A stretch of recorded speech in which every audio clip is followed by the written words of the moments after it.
ne bom imel časa, bom raje prebral, ker drugače ne bo tudi kam zaneslo in bom bral. In se reče, po hitrem tempu. Torej, čeprav se pri nas pojavljamo mera tisti, ki želijo mitološko sebe in svojega delovanja vsiliti kot njihovo skladniško vlogo, da bi nastavnik slovenske države z imenom Republika Slovenija, ki se pojavlja na politični zemljevid za razglasitvo samostojnosti 1925. junija 1991 prikazali kot tako imenovani zeli pok ali prabok, v lepoteščini Big Bang, češ, da prej ni bilo nič, ali vsaj, da je bilo vse ničevo, je treba v zgodovini vpisu biti glede tega bolj natančen in bolj jasen. Torej, vsakakor treba biti bolj zemeljski in manj mitološki. Ko želijo biti glede nastanka vesolja skladni svojih hipotezov ali teorijo velike toku, ki imajo znanstveni. Tako je tudi glede nastanka Republike Slovenije, torej slovenske samostojne neodvisne države, moralo biti naravni realnega in ne mitološkega ali nadnaravnega. Glede v svetem pismu je začetek nečesa v raju in je raj začetek. In mogoče nastaviti nečesa iz nič in še to je v raju. Realnost je bolj kruta in nam kaže, da je vedno bilo pred nečim nekaj in da iz nič ne nastane nekaj. Lahko iz nič nastane nič. Pred tem, kaj se da, je bilo nekaj, tudi glede slovenske državnosti in njene samostojnosti. Ne glede na to, če kdo ne verjame v razvoj ali v dialektiko, torej beseda, ki je očitno danes ni več zaželjena, ki je ponemarnem, kar ne beseda dialektiko ponemarnem, kar je način dialektičnim materializmom, ki naj bi bil povedan, je treba vedeti, da je bilo potem pred slovenskim velikim pokom že nekaj.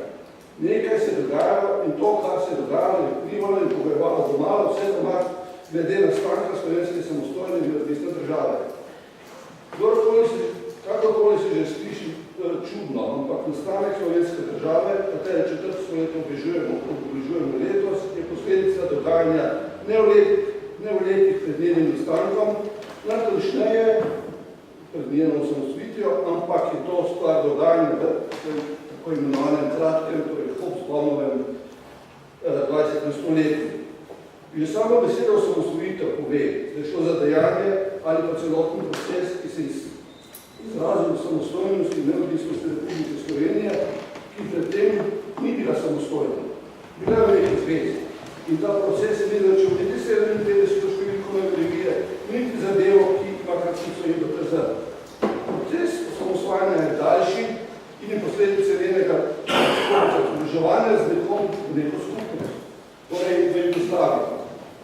Če se osamosvojiš, je logično, da se osamosvojiš od nekoga ali od nečesa. Osamosvojitev Slovenije je bila razdružitev. Bila je odcepitev na način razdružitve od nastopke dejanja razdružitve. Če se v 20. stoletju rado označuje za stoletje vojn, svetovnih vojn, je treba povedati, da je bilo 20. stoletje v slovenski zgodovini tudi stoletje slovenske državnosti. To pa je v veliki meri povezano, vzročno posledično z vojnami, konkretno z obema svetovnima vojnama. Države izginjajo in nastajajo v vojnah in zaradi vojn. Slovenska državnost, kakšna je bila v 20. stoletju, je nastala z vojno.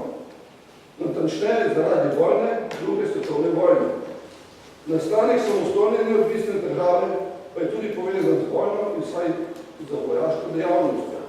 Kar na tem mestu je treba povedati, da je bila tako imenovana osamosvojitvena vojna posledica slovenske osamosvojitve, nastanka, natančneje razglasitve samostojne in neodvisne slovenske države in da vojna, kakorkoli jo že imenujemo, ni bila vzrok za osamosvojitev. Bila je posledica osamosvojitve, razglasitve samostojne in neodvisne Republike Slovenije. Povzročila je reakcijo bistvenega dejavnika države, od katere se je Republika Slovenija odlepila. Odtrgla ali odcepila, kako hočete, to je torej tistega dejavnika jugoslovanske države, ki se imenuje Jugoslovanska vojska, kot enih bistvenih dejavnikov jugoslovanske države od njenega nastanka naprej. Tudi v natančno razvojno slovensko državnost, kot se je ta pokazalo v 20. stoletju, ne gre toliko za vojaško dogajanje v njih, ampak politično razsežnost, ne le slovenske politike, ampak politike svetovnih razsežnosti, naključneje takratnih svetovnih politikov. Gre za konkretno politično, lahko bi rekli tudi politološko kategorijo, ki je poznamo samo odločbo. Samo odločba, ki jo danes poznamo in se najmanj radi sklicujemo, in to upravičeno, je bila posledica politične dogajanja v prvi svetovni vojni, konkretno razpadanje države, v kateri smo slovenski takrat bili. Samo odločba povezana ne le z ljudstvom in z narodom, nacijo, temveč in predvsem z državo.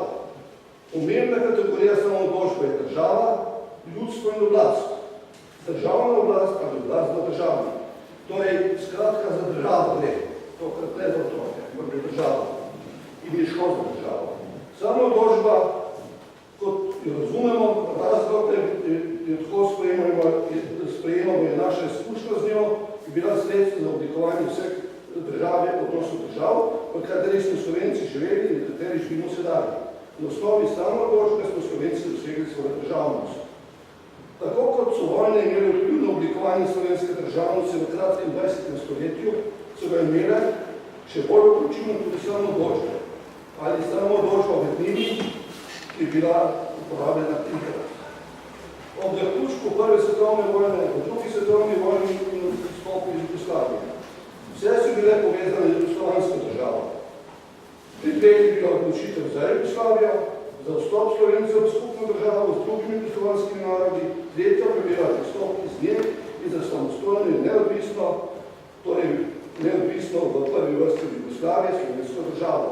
Skratka, gre za državno-pravne prelome, ki so bili izvedeni na osnovi pravice do samoodločbe v treh obdobjih, leta 18, leta 43, ali 45, če hočete, in leta 91. Mi dvoma in vsaj ne bi ga smelo biti, če pa je izraz nevednosti in tudi omejenosti, kar bi se lahko tudi rekli, da vsaj ignoranco tudi lahko, torej ne sme biti dvoma, da so bile te tri samoodločbe v povezavi. Tretja, brez druge vojne, druge brez prve, gre namreč za povezanost, odločnost in doslednost. V vsakem času je bila samoodločba uporabljena za drugim političnim nosilcem, tistim, ki je takrat predstavljal ljudstvo in narod. To pa ne pomeni, da se zaradi politične in ideoloških naklonjenosti dotakne nekoga v nekem času, lahko katero dejanje samoodločbo spusti ali se odklanja. Torej, kjer od teh samoodločb. Samoodločbo je mogoče razumeti kot samoodločbo ljudstva, kar je nekako njen izvorni pomen. Je zagotovilo za demokratično odločenje o politični ureditvi in obliki vladavine. Pri tej samoodločbi, v kateri podarek na ljudstvu, gre za izražanje njihovi demokratični težnji v političnem in vsem družbenem dogajanju, medtem ko gre pri samoodločbi naroda za odločitev glede državnega okvira, v katerem živijo biti oziroma s kom želijo živeti v skupni državi. Gre za suverenost naroda med drugimi narodi. In ta samoodločba je bila tista, ki je oblikovala slovensko državo, državno pripadnost v kratkem 20. stoletju in je bila osnova za vsego samostojne državnosti. Plebiscit o samostojni Sloveniji, ki je bil izveden v decembru 1990, je pomenil kot izraz volje volivcev v Sloveniji, torej ljudstva, legitimno za osamosvojitev, torej združitev, je imelo na glasovnici torej jasno vprašanje. Ali naj Republika Slovenija postane samostojna in neodvisna država? Ljudstvo je odločilo glede svoje državnosti oziroma svoje države, v kateri želijo Slovenci živeti. Ureditvi te države ni bilo vprašano. Samoumevno je bilo, da bodo to vrstne pripombe v skladu s pogledom oblasti in da bodo sprejemali po parlamentarnem postopku, ter da bodo takšne, kot jih želi parlamentarna večina. Prva samoodločba v Slovenci smo izkusili ob koncu prve svetovne vojne in ob koncu druge svetovne vojne. Torej, po prvi svetovni vojni kot nastanek države SHS kot jugoslovanske paradržave in kot nastanek kraljevine SHS kot prave jugoslovanske države. Ob koncu prve svetovne vojne leta 18 je bila nosilka samoodločbe stranka slovenskega političnega katolicizma kot najmočnejša politična stranka in politična sila na slovenskem, torej Slovenska ljudska stranka, ki je bila svojo politiko in svojo odločitvo glede vstopa v jugoslovansko državo. Pogoji so bili sicer malo da ne usiljeni, torej po načelu vzajemni ali pusti, torej je glede na te pogoje popeljala Slovence torej kot obljubljeno deželo. Ali vsaj, to bom spustil za tega, da ne bom bil predolg, šlo je za nastanek in oblikovanje jugoslovanske države, kateri so Slovenci živeli brez svoje državnosti, torej v prvi Jugoslaviji. Ne glede na to, pa je bila prva jugoslovanska država bistven pokoj za drugo jugoslovansko državo nastala drugačnih osnovah, za drugačno samoodločbo po vsebini in po praksi. Ni pa imela prva Jugoslavija, čeprav se danes zaradi nepolitične roditve, ki je imela osnovo v parlamentarni demokraciji, torej prva Jugoslavija namreč,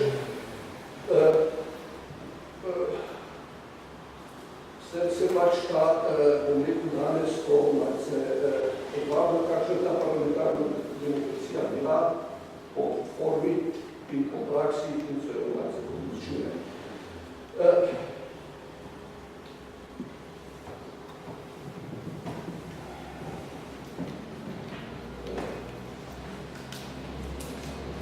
Torej, pokoji so bili dani z dejstvo nastanka druge jugoslovanske države, drugo samoodločbo Slovencev v 20. stoletju in s pogoji oziroma izhodišči zanje in dosledno upoštevanje samoodločbe ter njenim varovanjem podpisni nastanku druge jugoslovanske države. V Jugoslaviji so v samoodločbo gledali, torej zlasti so je kot na nekaj, kar se po uporabi zavrže.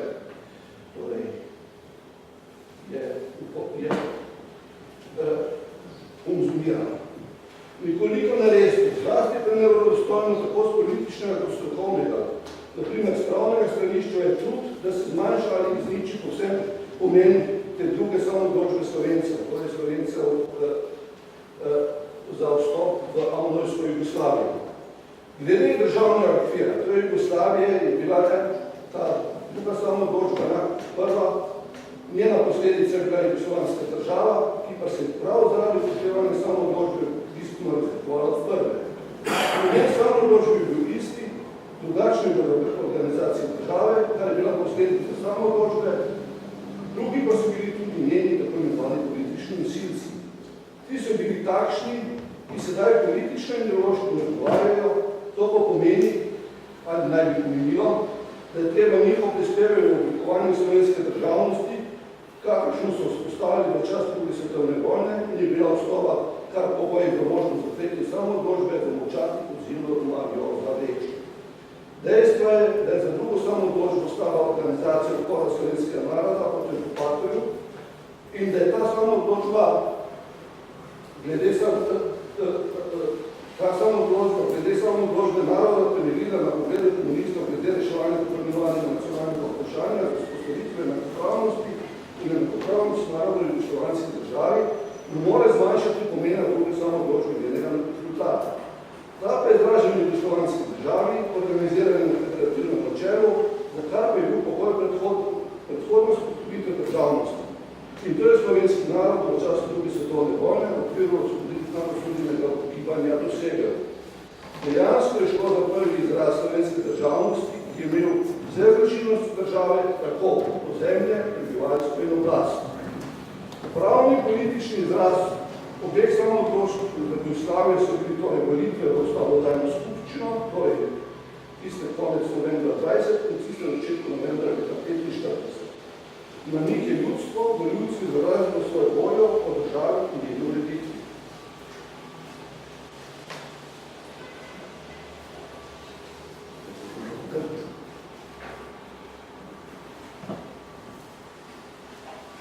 Vodilno gibanje v osnovi načela pravice do samoodločbe naroda, zakaj je bil pogoj priznanja narodov, ki so živeli v Jugoslaviji, vzpostavili jugoslovansko državo kot federativno, torej na drugem zasedanju Pavlova v Jajcu. Dejansko so narodi na osnovi samoodločbe naroda vstopili v državno tvorbo, ki so otvorili oziroma so otvorili njihove države. Samoodločba naroda njegova možnost oziroma pravica, da se odločimo za državni okvir, v katerem bo neki narod živel in za organizacijo države, pa je vsebovala tudi pravica do odcepitve za izstop iz države. To je bila pravica do odcepitve. Na osnovi takšne razumevanja samoodločbe naroda je bila vzpostavljena in delovala druga jugoslovanska država. Glede razumevanja in interpretacije samoodločbe, na osnovi katere je bila druga Jugoslavija vzpostavljena, so bili sicer stalni spori pravne in politične narave, predvsem Srbi, ki so na samoodločbo, ker tam vključuje pravico do odcepitve, gledali drugače kot Slovenci. Govor je seveda o politikih obeh narodov, večjem ustavnih pravnikih teh narodov, kot pomogači politike v takšnih primerih. Nesoglasja so zlasti glede tako imenovanega konzumiranja oziroma porabljenosti pravice do samoodločbe. Če je, da je treba objaviti nekaj ni trajna dobrina naroda.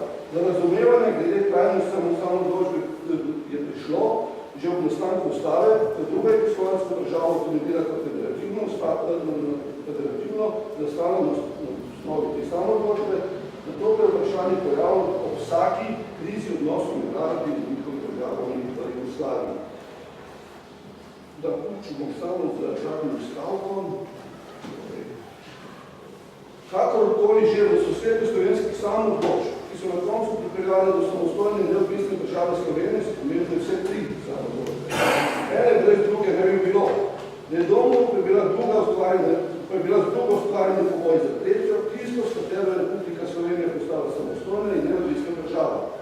S prvo odločitvijo z Jugoslavijo namreč pogoji zanje niso bili spomnjeni, saj Slovenija ni dosegla stopnje državnosti. To je dosegla z drugo odločitvijo z Jugoslavijo, v kateri je postala država, kar je omogočilo glede na ustavno ureditve jugoslovanske države, da se na koncu od nje osamosvojila. Osvoboditev naroda ali vsaj njegova emancipacija dosežena tudi v Jugoslaviji je Slovencem in njihovi državi omogočila samosvojitev. Omogočila jim je torej življenje v raju, ki se je samosvojitev začelo.